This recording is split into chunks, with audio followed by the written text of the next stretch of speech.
Guys, this is my 2013 Tesla Model S, and today I'm changing out one of the rear tail lights. Over the last probably 4 or 5 months, I've had intermittent issues with the tail lights kind of going in and out, not working. The brake lights were working, the turn signals were working, but the actual lights, running red lights in the rear when you turn the lights on, weren't working on this. And these do have a tendency to get water intrusion into them over time, and so I think water has gotten into them and it's kind of ruined the lights. So I'm going to go through the replacement process on this. So I'm actually replacing the inner tail light on the driver's side. This piece right here is all one light.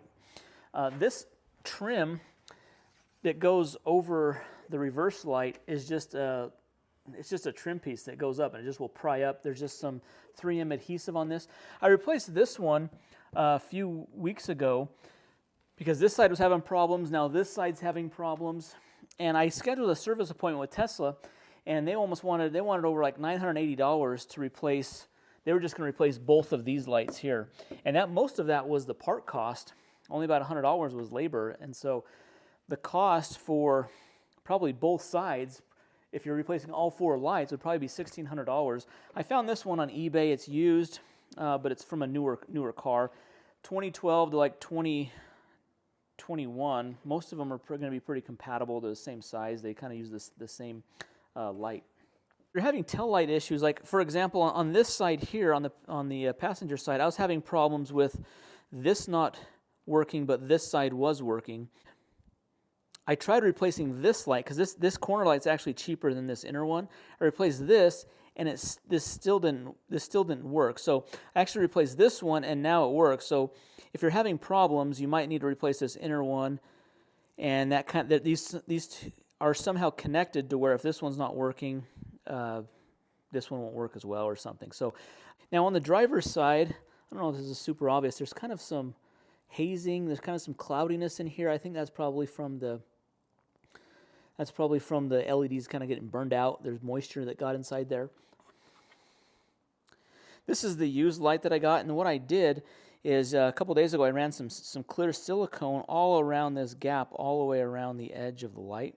So that way that's going to help prevent any moisture to get into the future. Probably not going to be like a perfect solution, but probably going to help keep the moisture out of this. So I would recommend doing something like this if you're replacing the light, just to help protect it against future failure. Okay, so here I've turned on the lights. This side's working great. This is with just the headlights on.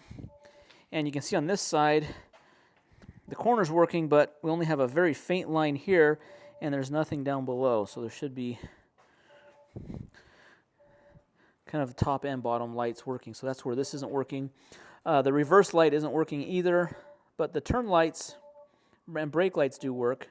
So I'm going to replace this inner one. This one's the harder one. This is actually easier to get to, but we're going to go through and show you how to replace this inner one. Now to start off here, we're actually just going to pry this panel back. There's just a few clips that hold this panel up here, and then that'll allow us to be able to get to the light. The 2 outside screws, there's just a little cover. You can take that out. You can unscrew those pretty easily. There's 2 on the inside that we need to get to. So we're going to pry this back, pop this down, and we'll be able to unscrew both of those screws and unclip it. Basically push pins that are holding this up on there, and I'm just getting a pry tool.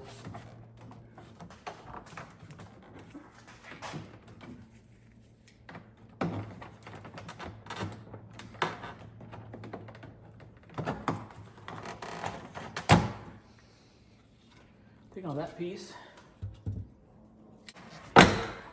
Okay, just pushing on it. Just pushing on it really got it to start coming down. Okay, I'm popping out this handle as well. So pop out these 2 handles here from the top, pop them down. And this kind of comes down like that. So that's enough space right there. I don't need to take it down any further. I think the light's just right here. So just the 2.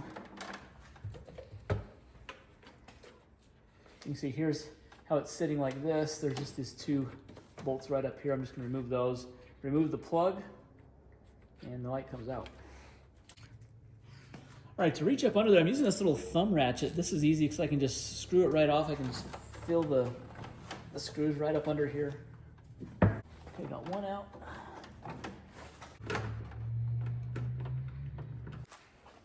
So the tail light is now loose. This trim piece just covers over the top of this. And this has been sitting out in the sun. Pry up on this. This comes up actually pretty easily. Now what's interesting is this has its own piece of like plastic that covers this, which I think is interesting because usually you'll see some condensation that gets behind this and you think it's inside of the tail light, but it's not. It's just under this plexiglass between the tail light and this. I'm just gonna hold this up. This actually comes up.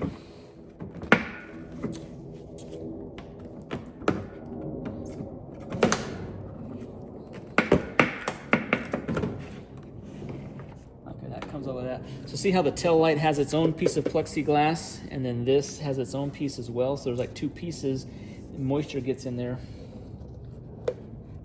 Okay, so here's our old one. And this is the original one. This is made in 2013.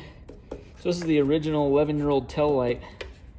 And it means it's all burned out.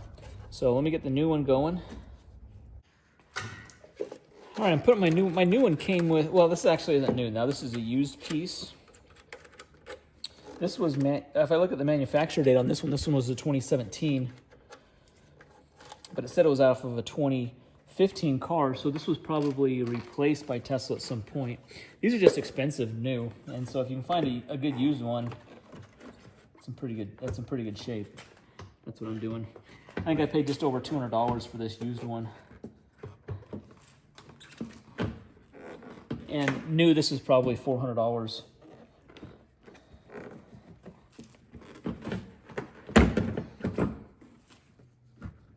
Okay, so I got this seated in there, and I'm gonna press this trim down. Now this I didn't put any more like adhesive around here. If you want to get some 3M double-sided tape, and you could just put it on the inside of this, it stays down pretty well. I did that on the other side, and I didn't need to put down the 3M tape, but you can if you want to. I'm just gonna see how it holds up. If I need to, I can pry it back up, slip some of that under there, and adhere it down. Now I just need to put the screws on just like I took off. I'm just gonna get all four of them tightened down by hand. Just kind of hand tighten them down, and then I'll just go in and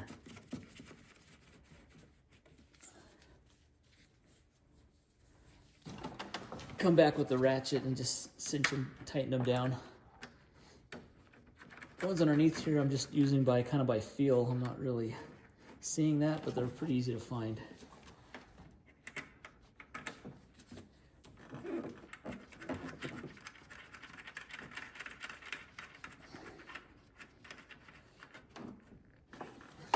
Okay, now I'm ready for the plug.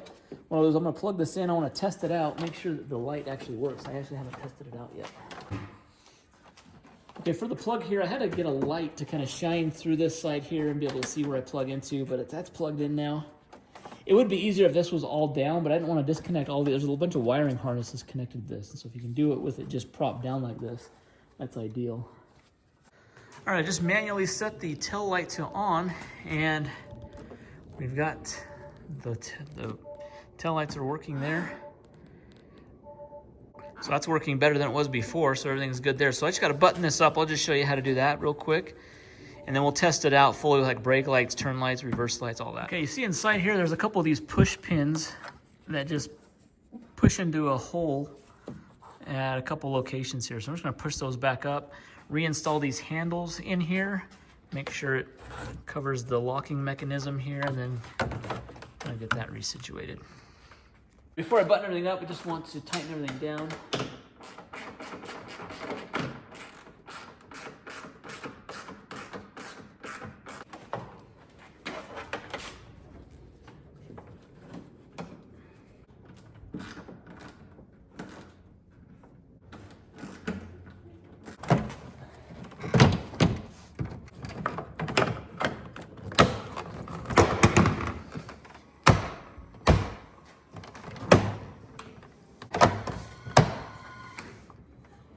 All right, we got it all buttoned up here. We're gonna test out the brake lights.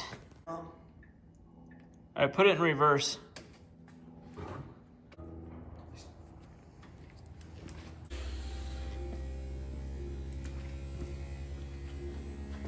Okay, we got reverse lights.